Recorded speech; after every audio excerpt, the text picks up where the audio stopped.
Affairs Minister Malusi Gigaba finally commenting on the so-called Fireblade saga. It involves the revoking of approval for a company to open a private airport immigration facility. eNCA's Nickolaus Bauer is covering that story for us. Now, if I'm not mistaken, he's been to court before on this, hasn't he? Well, indeed. He's been to court, and he's also tried to, after failing in the High Court, petition the Supreme Court of Appeal directly.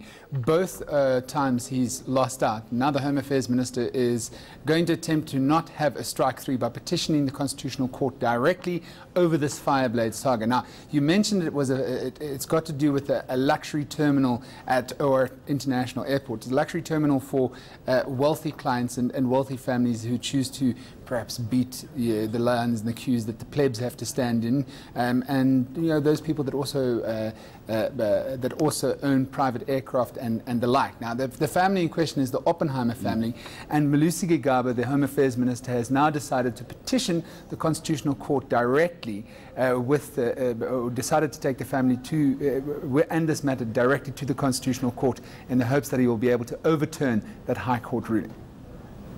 Wealthy individuals and families do not have access to better and free services of government simply because they can pay for them. The problem with that, it creates a precedent of a government that is of government services being available to the highest bidder. And due process was not followed in this regard. I'm sensing a lot of backpedaling here because initially there were reports that he had given permission. Well, now the story has come out, Jeremy, then it's going to be the backbone of his application to the Constitutional Court that the decision by the High Court was made off the back of a memo that was either stolen or leaked to the lawyers of the Oppenheimer family, and as such, due process was not followed, and essentially he will be petitioning the Constitutional Court directly for what in essence is going to be a retrial. So would that memo, would that conceivably have had his signature on it? Is that what the contestation is about? As far as I can understand with the comment that Malusi Gigaba, as the Home Affairs Minister, gave us at the airport, it was an internal memo stating that in principle this is not a bad idea. If we do offer this service, it's not something that we would reject out of hand. And it's not uncommon. I mean, this happens in other parts of the world as well. Indeed, yeah. Indeed. The Home Affairs Minister is saying that he wanted to engage with other government departments before actually giving the go-ahead. And it was the basis upon which the Oppenheimer their family and their lawyers decided to take it to the High Court, and it was where Malusi Gigaba lost. Gigaba spoke to us very briefly earlier on at the OR Tambo airport about this so-called missing or document that was granted to the lawyers of the Oppenheimer family under nefarious purposes. Internal memo was also not granting an approval, but was saying, let us consider that we are not averse to this decision, but let us wait for other government departments to come into the party.